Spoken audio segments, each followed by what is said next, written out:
Hello students, तो कैसे हैं आप लोग। चलिए आज की क्लास में हम पढ़ेंगे चैप्टर नंबर 6 और जिसका टाइटल है खुली अर्थव्यवस्था ओपन इकोनॉमी। समष्टि अर्थशास्त्र का लास्ट चैप्टर है और इस खुली अर्थव्यवस्था के दो इंपॉर्टेंट टॉपिक है जो हमें पढ़ना पड़ता है अकॉर्डिंग टू आवर सिलेबस। वो क्या टॉपिक है? विदेशी विनिमय दर और भुगतान संतुलन।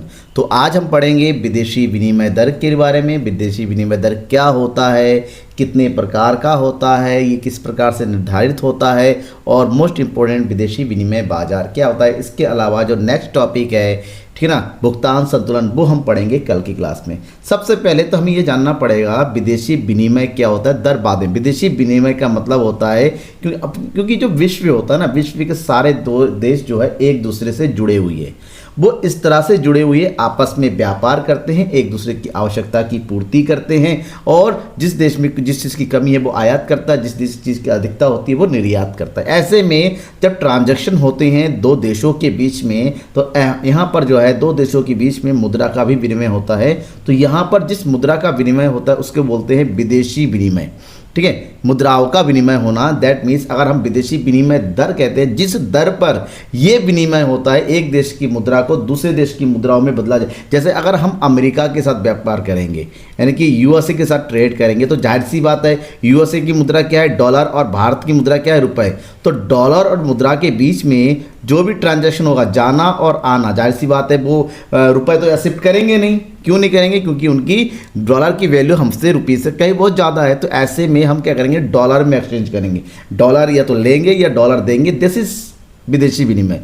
तो जिस दर पर, जिस रेट पर, ठीक है ना, ये सब होता है, ये सब व्यापार होता है, उसे हम विदेशी विनिमय दर के नाम से जानते हैं। अगर इसको सिंपल अर्थ में जाना जाए तो क्या कह सकते हैं? सिंपल अर्थ मतलब समझ रहे हैं अपनी नॉर्मल भाषा में कि एक ऐसा दर जिस दर पर, जैसे कहते हैं आलू कितने का है भाई, आलू कितने का है, कहते हैं 10 रुपए किलो, तो वो दर हुआ आलू का दर।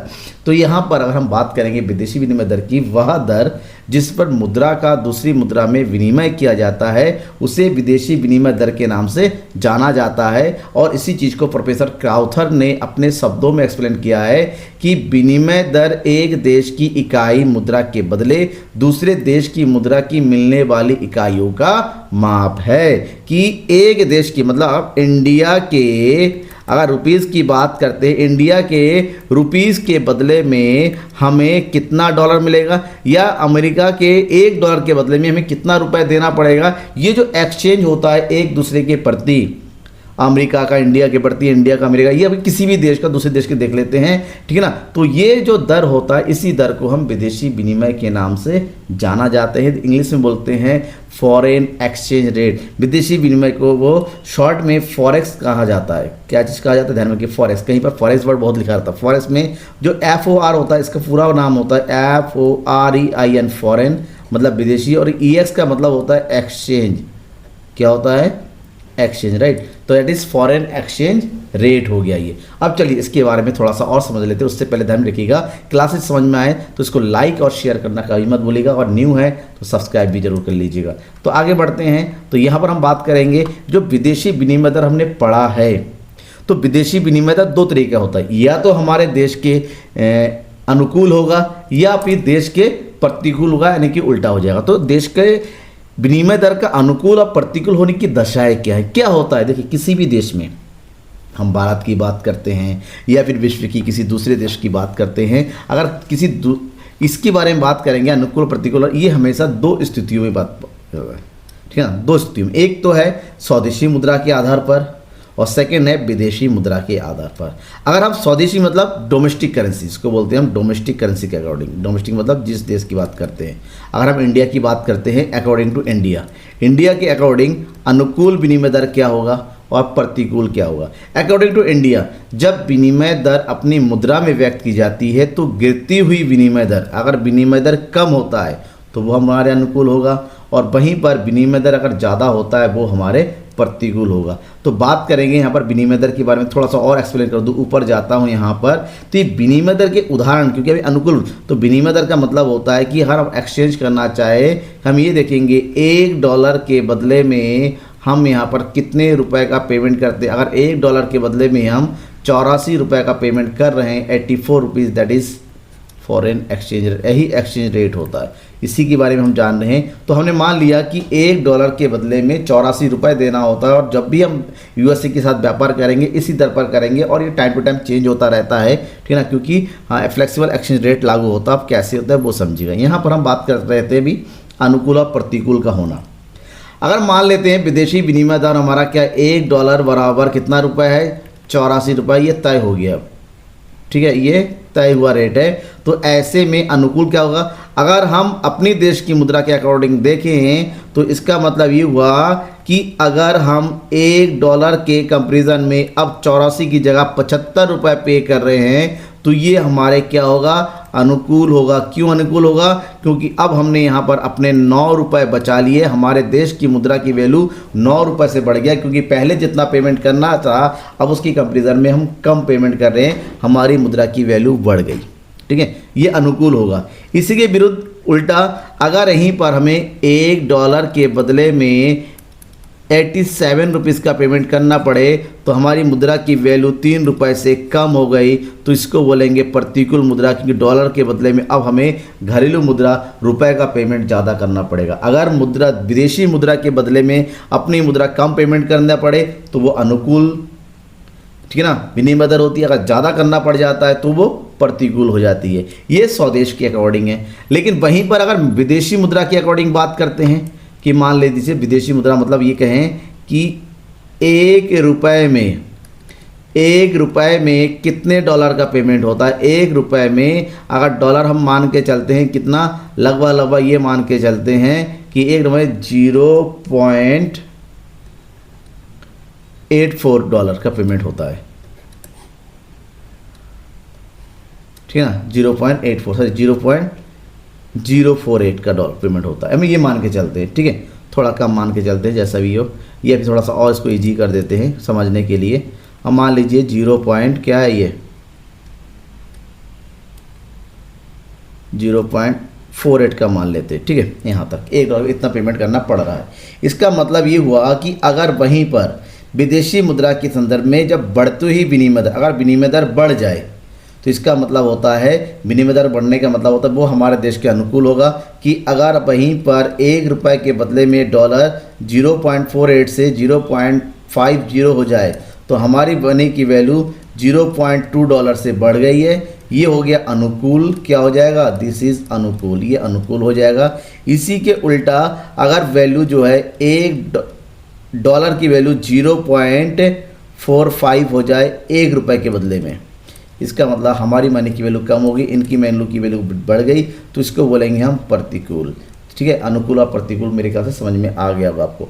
इसके बाद हम आगे बढ़ते हैं, विनिमय दर की प्रणाली है। विनिमय दर का निर्धारण किस प्रकार से होता है और कैसे होता है। अगर विनिमय दर के निर्धारण की प्रणालियों की बात करते हैं तो 3 प्रमुख प्रणालियां हैं। स्थिर विनिमय दर प्रणाली, फिक्स एक्सचेंज रेट, इसको बोलते हैं फिक्स्ड एक्सचेंज रेट, ठीक है।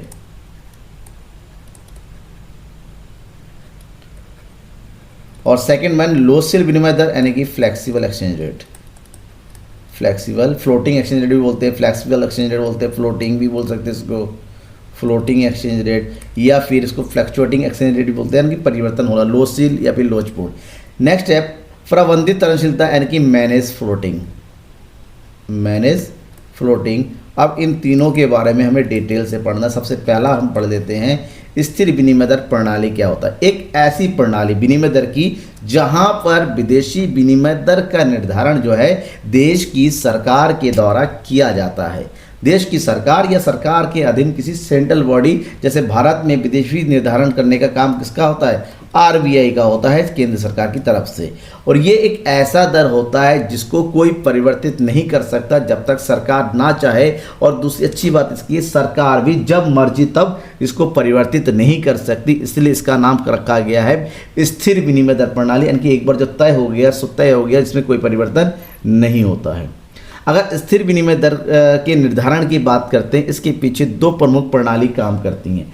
पहली प्रणाली है विदेशी विनिमय दर की स्वर्णमाण प्रणाली, जो कि स्थिर विनिमय, ये एक ऐसी प्रणाली होती है जहां पर विदेशी विनिमय दर का मेन जो निर्धारण होता है वो होता है स्वर्ण, यानी कि किसके अकॉर्डिंग होता है, गोल्ड के अकॉर्डिंग। अब कैसे होता है समझिएगा। इस प्रणाली के अनुसार विभिन्न देशों की मुद्रा के प्रभाव में सोने को विनिमय की इकाई के रूप में प्रयोग किया जाता था। ये प्रणाली अधिकांश देशों में 1870 से लेकर 1914 के बीच में प्रचलन में थी। ठीक है ना, कब, 1870 से लेके 1914 के बीच में, और इसके अंतर्गत मुद्रा के मूल्य को सोने के रूप में परिभाषित किया जाता था। बात करते हैं कैसे, एक एग्जांपल देखिए मैं बताता हूँ। हम लेते हैं इंडिया, यानी कि इंडिया तो अब भारत कहा जाएगा क्योंकि भारत सरकार ने, हम हिंदी में पढ़ रहे तो ये भारत। अगर हम बात करते हैं भारत और अमेरिका की बात करते हैं, अगर भारत और अमेरिका की बात करते हैं तो भारत और अमेरिका में गोल्ड का रेट देखते हैं। कितने ग्राम गोल्ड की रेट देखेंगे, हम बात करते हैं 10 ग्राम गोल्ड की कीमत कितना है। 10 ग्राम गोल्ड की कीमत अगर मान लेते हैं भारत में कितना है, 60,000 रुपये है आज के टाइम में। वहीं पर हम ये देखेंगे तो अमेरिका में कितना है, ठीक है ना, अमेरिका में कितना है ये देखा जाएगा। तो अमेरिका में कितना होगा वो देखिए, ये हो जाएगा, ये मान लेते हैं हम, कुछ भी मानते, मान लो $900 है। ये रुपीज़ नहीं होगा, यहाँ पर डॉलर लगाएंगे, थोड़ा गलती हो जाती है, सॉरी बात। ये कितना है, $900। ओके, ये हो गया अमेरिका और भारत का। अब यहाँ से रेट निकालिए। रेट कैसे निकालेंगे, 10 ग्राम गोल्ड की कीमत अमेरिका में $900 है और इंडिया में 60,000 रुपये है। तो इन दोनों का अगर रेशो निकालेंगे तो रेशो कैसे हो जाएगा वो देखो। इसका अगर रेशो की बात करते हैं तो यहाँ पर रेशो हो जाएगा 60,000, 0 से 0 कट गया, तो इधर आएगा 600 और इधर आएगा 9, काट दीजिए, कितने से कटेगा, ये हो गया 9 एकम 9, ये हो जाएगा 9 छंग 54, बचा कितना 6, 9 संग 54, यानी कि 66 रुपीज़ के आसपास होगा। यानी कि यहाँ पर रेट तय हो जाएगा 1 रुपये में 66 रुपीज़, और ये हो जाएगा हमारा new exchange rate according to the gold rate. Gold rate, क्योंकि गोल्ड का रेट उस समय ज़्यादा बदलता नहीं था, उस समय स्थिर रहती थी, तो यहाँ पर भी गोल्ड के अकॉर्डिंग जो रेट तय हो गया उसमें भी कोई परिवर्तन नहीं आता था। ओके, ये तो हो गया शॉर्ट। दूसरी जो प्रणाली है सेकेंड वन, दैट इज़ विनिमय दर की ब्रेटन वुड्स प्रणाली। एक्चुअली में 1944 में, क्योंकि गोल्ड का रेट जो होता ना बदलता नहीं था, और दूसरी बात है किसी देश में बहुत ज़्यादा गोल्ड पाया जाता उस देश में ऑटोमेटिक जो है विनिमय रेट उनका ज़्यादा हो जाता था, दूसरे देश का कम। ऐसे में थोड़ी दिक्कत थी, तो लोगों ने क्या सोचा इसको बदला जाए। तो विश्व की जो है प्रमुख संस्थान जो है देश है, जैसे मुद्रा कोष हो गया, विश्व बैंक की स्थापना होने के बाद उन्होंने ये कहा कि स्थिर विनिमय दर की प्रणाली को भी बदला जाए। जब इसको बदलना शुरू हुआ, ठीक है, तो क्या हुआ, ये प्रणाली अंतर्राष्ट्रीय स्वर्ण प्रणाली की भिन्नता जिसमें राष्ट्रीय करेंसी को परिवर्तनीय बनाया गया था, ठीक है ना। इसके अकॉर्डिंग क्या किया, इसके अंतर्गत करेंसियों की परिवर्तनीय मतलब बदलने, मतलब एक्सचेंज रेट के लिए एक द्विस्तरीय प्रणाली तय की गई, जिसका केंद्र किसको होगा, डॉलर। यानी कि किसी भी कंट्री की पैसे को, चाहे इंडिया का रुपीज़ हो किसी कंट्री का, उसको सबसे पहले अपने वैल्यू को किस में तय करना पड़ेगा, डॉलर में, ठीक है ना। डॉलर को बेस रखा गया। तो संयुक्त राज्य अमेरिका उस समय के सुपर पावर थी, ठीक है ना, और हर जगह उसका प्रभुत्व था। ऐसे में संयुक्त के मौद्रिक प्रणाली ने कहा कि $35 प्रति आउंस सोने की निश्चित दर कि सोने की कीमत $35, और $35 के अकॉर्डिंग हर कोई जो है अपने अपने रुपीज़ की वैल्यू तय करो, यानी कि अपने अपनी करेंसी की वैल्यू। ऐसे में ये दर थोड़ा सा कॉम्प्लेक्स सिचुएशन हो गया, ठीक है ना, और कॉम्प्लेक्स होने के कारण ही इसको बाद में जो है लोगों ने बहुत ज़्यादा एक्सेप्टेंस नहीं किया, और इसी की जगह जो है नई विनिमय दर प्रणाली होगी जिसको बोलते हैं लोकशील विनिमय दर प्रणाली। लेकिन उससे पहले हम देखेंगे इसके गुण और अवगुण को। स्थिर विनिमय दर प्रणाली के गुण थे, बहुत सारे गुण थे, इसके फायदे थे। फायदा क्या था, अंतर्राष्ट्रीय व्यापार में वृद्धि, क्योंकि यहाँ पर जल्दी जल्दी विनिमय दर में परिवर्तन नहीं होता है, किसी परिवर्तन नहीं होता, इसमें रिस्क नहीं रहता है, तो रिस्क की कमी के कारण अंतर्राष्ट्रीय व्यापार बढ़ता है। साथ ही साथ विदेशी पूंजी को प्रोत्साहन होता है, क्योंकि विदेशी पूंजी हमारे देश में लोग इन्वेस्ट करते हैं, उनको लगता है कि यहाँ के रेट बदल नहीं गया, उनका रेट हमारे से ज़्यादा है या कम है, तो इस चीज़ को ध्यान में रखते हुए ये जल्दी बदलता नहीं है। यानी कि विदेशी पूंजी का आना, फॉरेन कैपिटल, वो इंक्रीज होता है। पूंजी निर्माण में वृद्धि, इन्वेस्टमेंट बढ़ेगा, पूंजी निर्माण बढ़ेगा। आर्थिक नियोजन हमारा क्या होगा, ज़्यादा से ज़्यादा होगा, क्योंकि यहाँ पर एक्सचेंज रेट नहीं हो रहा है, एक्सचेंज रेट बदल नहीं रहा है, स्टेबल है, फ्लैक्चुएशंस नहीं है, तो बहुत सारी चीज़ों से हमारा नियोजन भी अच्छा होता है। क्योंकि विदेशों से पैसा आता है, पूंजी निर्माण को गति मिलती है, प्रोडक्टिविटी बढ़ती है, ऐसे में देश का जो विकास दर है वो भी तेज हो जाता है। भुगतान संतुलन बनाए रखने में सहायक होता है, भुगतान संतुलन में प्रॉब्लम नहीं आती है, एक मेंटेन बना रहता है, एक्सपोर्ट इंपोर्ट जो है एक बैलेंस वे में चलता रहता है। और सबसे इंपॉर्टेंट देश की आर्थिक स्थिरता, देश की आर्थिक स्थिरता भी यहाँ पर एक जैसी रहती है, जिसमें जल्दी कोई परिवर्तन नहीं होता। ये विदेशी विनिमय दर के गुण है। लेकिन गुण होने के बावजूद भी कुछ अवगुण भी थे, इसमें कुछ दोष थे। दोष क्या थे वो जानिए। इसके दोष सबसे पहला था राष्ट्रीय हितों की अवहेलना। इससे अगर देश की मान लो हमें लगता है कि हमारे देश की वैल्यू थोड़ी बढ़नी चाहिए, लेकिन क्योंकि स्थिर है तो वैल्यू बढ़ानी चाहिए, या फिर हमारे देश की वैल्यू थोड़ी कम होनी चाहिए, इन्वेस्टमेंट जिससे कम है, क्योंकि इसको हम कम या ज़्यादा अचानक नहीं कर सकते, इसके लिए एक ठोस रीजन चाहिए होता है। दूसरा, अन्य क्षेत्रों में नियंत्रण हो जाता है और विदेशी विनिमय दर में बहुत अधिक उच्चाव होता है, हाई फ्लैक्चुएशन या एक्सचेंज रेट हो जाता है। क्योंकि कभी कभी हम एक्सचेंज को बदल नहीं पाते हैं, और जब बदल नहीं पाते हैं तो दूसरा देश हमारे देश के अगेंस्ट हो जाता है, कहता है यार यहाँ तो ज़्यादा है, हम व्यापार नहीं करेंगे, तो थोड़ा बहुत नुकसान तो होता ही है। इन्हीं नुकसानों को देखते हुए एक नई विनिमय दर प्रणाली आई, दैट इज लोचशील या लोचदार विदेशी विनिमय प्रणाली। ये एक ऐसी प्रणाली थी जहाँ पर विदेशी विनिमय दर प्रणाली में विदेशी विनिमय दर की मुद्रा बाजारों में विदेशी मुद्रा की मांग एवं आपूर्ति द्वारा, यानी कि यहाँ पर कौन सा रूल काम करता है, डिमांड एंड सप्लाई वाला। हम ये दिखाया विदेशी विनिमय की मांग कितनी है, और ये देखते हैं विदेशी विनिमय की पूर्ति क्या है, और विदेशी विनिमय की मांग और पूर्ति के आधार पर ही विनिमय दर का निर्धारण। यहाँ पर किसी सरकार को बीच में आने की जरूरत नहीं होती है। ठीक है, अब क्या होता है ना, यहाँ पर एक क्वेश्चन बना था कि rate equal to F bracket D S. D का मतलब होता है कि विदेशी विनिमय की मांग कितनी है, और एस का मतलब होता है विदेशी विनिमय की पूर्ति की। इसका मतलब मांग और पूर्ति को समझना पड़ेगा कि विदेशी विनिमय की मांग कब होती है, विदेशी विनिमय की पूर्ति कब होती है। तो थोड़ा सा आगे बढ़ते हैं और समझ लेते हैं। यहाँ पर बात यह है कि जिस विनिमय दर पर विदेशी मुद्रा की मांग और उसकी पूर्ति आपस में बराबर, मतलब ऐसा बिंदु जहाँ पर विदेशी विनिमय की मांग और विदेशी विनिमय की पूर्ति आपस में बराबर हो, उस दर को, जिस दर पर बराबर, उसी दर को हम विदेशी विनिमय दर के नाम से जानते हैं। और ये संतुलन दर भी कहते हैं, ये सामान्य दर भी कहते हैं। इसके गुण क्या है, ये एक सरल सिस्टम है, इजी, इसके लिए कोई विशेष गोल्ड वगैरह होने की जरूरत नहीं होती है, एक सरल प्रणाली होती है। इसको टाइम टू टाइम एडजस्ट किया जा सकता है, ऊपर नीचे किया जा सकता है, ठीक है ना। इसके लिए आरक्षित कोष रखने की, जैसे कि मैं बता रहा था, गोल्ड वगैरह या डॉलर वगैरह कुछ रखने की जरूरत नहीं होती है, क्योंकि ऑटोमेटिक आप एक्सपोर्ट और इंपोर्ट के द्वारा तय होता है। संसाधनों का 100% इफिशिएंटली यूज़ होता है कि हमारे पास जो रिसोर्सेज है उसको बेस्ट यूज़ कैसे किया सकते हैं, क्योंकि हर कोई चाहता है विदेशी विनिमय दर देश के अनुकूल हो। ऐसे हम अपने संसाधनों का बेस्ट यूज़ करेंगे, क्योंकि ये मांग और पूर्ति का खेल है, सरकार का इसमें कोई रोल नहीं होता है। नेक्स्ट, इसके दोष भी है, ये निम्नलोच होता है। निम्नलोच का मतलब ये होता है ये बहुत ही जल्दी इसमें परिवर्तन हो जाता है, अनिश्चितता आती रहती है, क्योंकि अनिश्चितता का मतलब होता है कभी ये विनिमय दर डाउन, कभी अप, कभी डाउन, कभी अप, कभी डाउन, और इस तरह से ये चलता रहता है। ये कभी स्टेबल इस तरह से बहुत कम हो पाता है, ठीक है ना।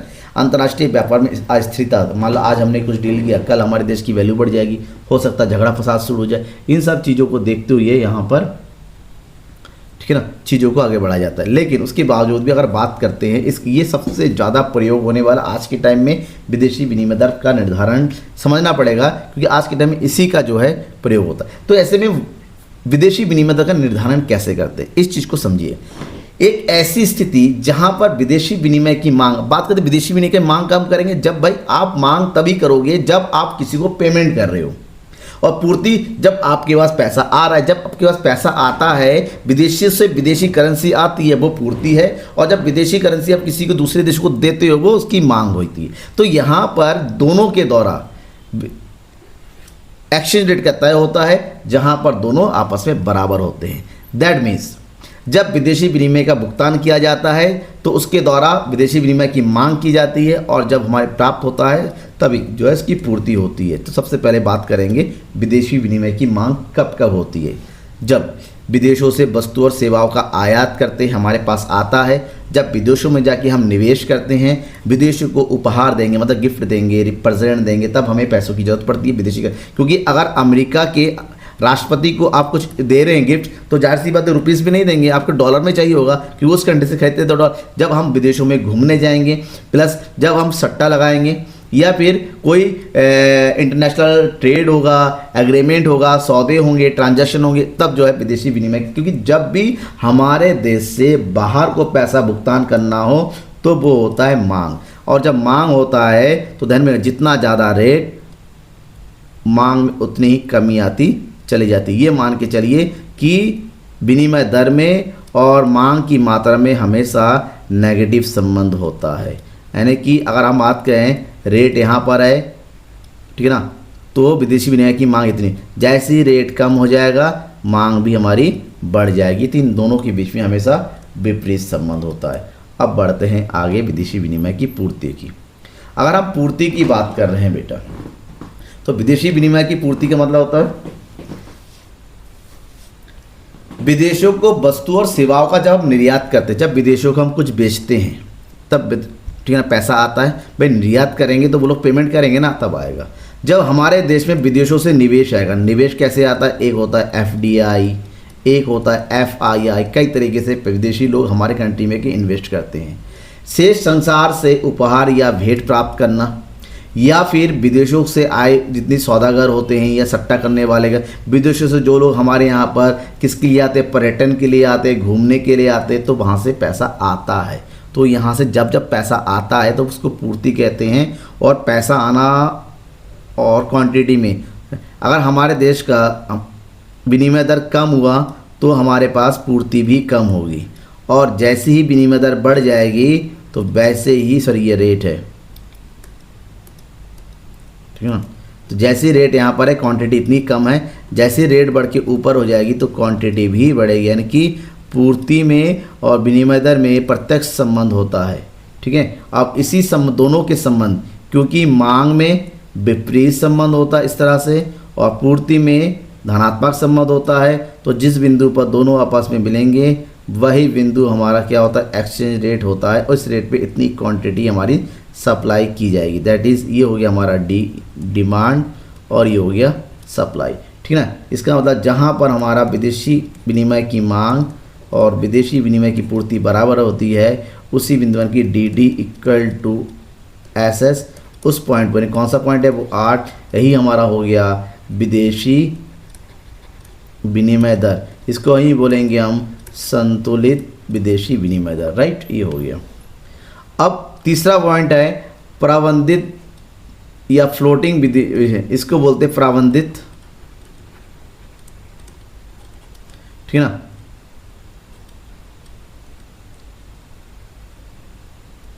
विदेशी विनिमय, अब इसमें क्या होता है, ये जो दर होता है, ये जो दर होता है, ये दोनों का, एक तो फिक्स का यानी कि स्थिर विनिमय दर, और साथ ही साथ ये जो है आपका लोचशील विनिमय दर का, दोनों की गुणस में होता है। कैसे होता है, क्योंकि विदेशी विनिमय का निर्धारण जो है बाजार में ही होता है। यहाँ पर तय हो गया, ये क्या तय हो गया, मान लीजिए विदेशी विनिमय दर होगा $1 बराबर होता है, हो गया कितने रुपए, 85 रुपये, 85.75, ये तय हो गया। अब सरकार को लगता है कि ये 0.75 हमारे लिए बहुत ज़्यादा हो रहा है। सरकार ने क्या किया, नहीं ये सही नहीं है, हमें अपनी एक्सचेंज रेट को कम करना है। सरकार ने एक लिमिट तक $1 बराबर कितना किया, ₹85 कर दिया, और यहाँ से 0.75 से हमारी वैल्यू बढ़ा दी, प्लस कर दी। तो इसमें जहाँ पर सरकार ठीक है लोचशील विनिमय दर के द्वारा निर्धारित तय में एक निश्चित सीमा तक प्रवर्धित कर सकती है, उसको परिवर्तन कर सकते हैं, हस्तक्षेप कर सकती है, तो उसी प्रबंधित फ्लोटिंग विनिमय दर की प्रणाली के नाम से जाना जाता है। और इसी को इंग्लिश में एक दूसरा नाम, इसको बोलते हैं डर्टी फ्लोटिंग। क्या बोलते हैं, डर्टी फ्लोटिंग के नाम से भी जाना जाता है, ध्यान में रखिएगा। इसके बाद जानना जरूरी है विदेशी विनिमय बाजार को। क्या होता है विदेशी विनिमय बाजार? विदेशी विनिमय बाजार एक ऐसा बाजार होता है जहां पर विभिन्न देशों की जो राष्ट्रीय मुद्राएं हैं, जैसे भारत की रुपीज़ है, अमेरिका का डॉलर है, यूरोप का यूरो है, ये सारे जब आपस में एक्सचेंज होता है, क्रय विक्रय होता है, तो जहां पर क्रय विक्रय होता है उसे हम विदेशी विनिमय के नाम से जानते हैं। ये मतलब ये साफ है, विदेशी मुद्रा की बेचने का या खरीदने का एक संस्थागत प्रबंध होता है। और ऐसे में ये संस्थागत संस्था जो काम करती है, कौन से कार्य करती है? सबसे पहला स्थानांतरण कार्य, क्योंकि विदेशी विनिमय का स्थानांतरण ट्रांसफ़र होना बहुत ज़रूरी है। विदेशी मुद्रा का मूल और सबसे स्पष्ट कार्य भुगतानों को निपटाना होता, ताकि एक्सपोर्ट और इंपोर्ट आसानी से चल सके, कि एक देश से विदेशी मुद्रा को प्राप्त कर दिया, दूसरे देश को भुगतान कर दिया, इसको बोलते हैं हस्तांतरण का कार्य करना। पहला ये हो गया पहला कार्य, राइट। दूसरा है क्रेडिट फंक्शन। कभी कभी हम ट्रांजैक्शन ऐसे करते हैं कि ऑन द स्पॉट हम पेमेंट नहीं कर पाते। जब ऑन द स्पॉट पेमेंट नहीं होता है या ऑन द स्पॉट डिलीवरी नहीं होती है तो हमें फ्यूचर से रिलेटेड ट्रांजैक्शन करना पड़ता है। ऐसे में विदेशी विनिमय बाजार है जो आयातकों को अल्पकालिक ऋण प्रदान करता है जब तुरंत हमारे पास पैसे की व्यवस्था नहीं होती है। ठीक है, नेक्स्ट है हेजिंग कार्य। हेजिंग का मतलब होता है जोखिम को कम करना। ठीक है, दैट इज जोखिम से सुरक्षा देना। हेज मतलब बचा के रखना, ठीक ना। तो विदेशी विनिमय का बाजार का एक काम ये भी है कि जो उसके आयातक है, निर्यातक है, जो उसके सदस्य है, उनकी जोखिम को कम किया, क्योंकि फ्यूचर से रिलेटेड ट्रांजैक्शन में बहुत सारा होता है, क्योंकि मैं फ्लैक्चुएशन जो दर होती है, जो रेट होता है, कब ऊपर डाउन अप डाउन होता रहता है। तो ऐसे में इस बाजार का कर्तव्य है कि जो डीलिंग हो रही है, जो सदस्य लोग हैं, जो लोग कर रहे हैं, उनके बीच में जो मुद्राओं से संबंधित जो जोखिम है उसको कम किया जाए, और कम करने से संबंधित जो भी कार्य किया जाता है उसे हेजिंग फंक्शन के नाम से जाना जाता है। अब बात आती है विदेशी मुद्रा की विशेषता है। इस विदेशी मुद्रा बाजार की प्रमुख विशेषताएं क्या है? अगर प्रमुख विशेषता, इस बाजार में मुद्रा को उच्च तरलता प्रदान, इसमें यहाँ पर तुरंत ही विदेशी मुद्राओं में व्यापार किया जाता है, बहुत अधिक लिक्विडिटी होती है। नेक्स्ट है ये बाजार पूरी तरीके से पारदर्शिता होती है, किसी के अधीन काम नहीं करता। यहाँ पर व्यापारी स्वतंत्र रूप से जो भी इंस्टीट्यूट है फ्री ऑफ कॉस्ट में किसी जिस तरह का है कि किसी की यहाँ पर कोई इंटरफेयर नहीं हो सकता, किसी देश की सरकार का इंटरफेयर नहीं हो सकता। वो इजीली पारदर्शिता से साथ किसी से कुछ छुपा नहीं होता, इजीली व्यापार किया जा सकता है। नेक्स्ट है गतिशील बाजार। ये बाजार गतिशील होता है, यहाँ पर मुद्राओं का ट्रांजैक्शन बिना रोक टोक होता है, ठीक है ना। आयातों को निर्यातों को किसी प्रकार का कोई भी नियंत्रण किसी का नहीं होता। ऐसे में गतिशील बाजार होता है और ये लगातार हर सेकेंड हर घंटे में ही चलता रहता है और मुद्रा का मूल्य भी बदलता रहता है। ये बाजार 24 घंटे काम करता है। आप सोते रहेंगे तब ये बाजार यहाँ पर, क्योंकि ये ऐसा नहीं है कोई स्थान है कि ताला लगा के छोड़ दिया, ताला नहीं लगा जाता है, ये ऑटोमेटिक चलता रहता है। तो इस बाजार को चलाने के लिए सबसे इम्पॉर्टेंट है यहाँ पर 2 प्रकार की कार्य पद्धति काम करती है। एक है हाजिर बाजार, जिसको स्पॉट मार्केट या चालू बाजार के नाम से जानते हैं। दूसरा है वायदा बाजार, जिसको फॉरवर्ड मार्केट के नाम से जानते हैं। तो यहाँ पर अगर हाजिर बाजार की बात करते हैं, हाजिर बाजार क्या है? हाजिर मतलब एक ऐसा बाजार जहाँ पर सारे चालू लेन देन किए जाते हैं, मतलब एक ऐसे लेन देन जो दैनंदिन से होता है कि पूरा डेली रिलेटेड होता है, रोजाना के होते हैं। मतलब ये ऐसा, यहाँ पर कुछ भी ट्रांजैक्शन ऐसे नहीं होते हैं जो फ्यूचर से उसका पेमेंट हो। फ्यूचर का कोई लेना देना नहीं है भाई, आपने आज खरीदा आज ही पेमेंट कर दो, ऑन द स्पॉट आपको करना पड़ेगा, इसलिए इसको स्पॉट मार्केट के नाम से जाना जाता है। बेसिकली जो मैक्सिमम सेटलमेंट का टाइम होता है वो 2 डेज़ का होता है, 2 दिन के अंदर इसका लेन देन पूरा हो जाना चाहिए। लेकिन कुछ ट्रांजैक्शन ऐसे भी होते हैं जो बहुत बड़े होते हैं, जिसको तुरंत ऑन द स्पॉट तुरंत उसको मेंटेन करना पॉसिबल नहीं होता है। तो ऐसे में यहाँ पर क्या किया जाता है, किसी भविष्य में किसी तिथि को जो भी ट्रांजैक्शन लेन देन किया जाता है उसे वायदा बाजार के नाम से जाना जाता है। तो भविष्य में पूरे हुए इसके बारे में वर्तमान में ही इसका जो दर होता है वो निश्चित कर लिया जाता है, ताकि किसी के बीच में कोई रिस्क ना रहे, किसी प्रकार का कोई। जब डील होता है उस डील में रेट तय कर दिया, भाई ये रेट है, फ्यूचर में इस रेट पर हम कोई सा ट्रांजैक्शन करेंगे। तो ये तो हो गया इसके बारे में। अब बात करेंगे इस विदेशी बाजार में पार्टिसिपेट कौन करता है। किसी भी देश की केंद्रीय बैंक, उस देश का वाणिज्यिक बैंक, उस देश के नॉर्मल उपयोगकर्ता, व्यापारी, सट्टेबाज, दलाल, ये सारे लोग होते हैं जो डायरेक्टली विदेशी मुद्रा बाजार में पार्टिसिपेट करते हैं, एक्सचेंज करते हैं। और यही लोग हैं जो आपके डायरेक्ट विदेशी व्यापार में भाग लेते हैं, ठीक है ना। और जब ये लोग विदेशी व्यापार में भाग लेते हैं तभी जो है ये ऑटोमेटिक मुद्रा बाजार के पार्टिसिपेशन बन जाते हैं, ठीक है। यहाँ तक ये सारे मेन पॉइंट जो मैंने को बताया। इसके अलावा कोई पॉइंट छूटता है या आपको कुछ समझ में नहीं आ रहा है तो बेझिझक कमेंट बॉक्स में कमेंट कीजिए, आपको हर एक चीज़ को मैं एक्सप्लेन करते हुए बताऊँगा। तब तक के लिए थैंक यू एंड बाय। और सबसे इंपॉर्टेंट, सब्सक्राइब करना मत भूलिएगा।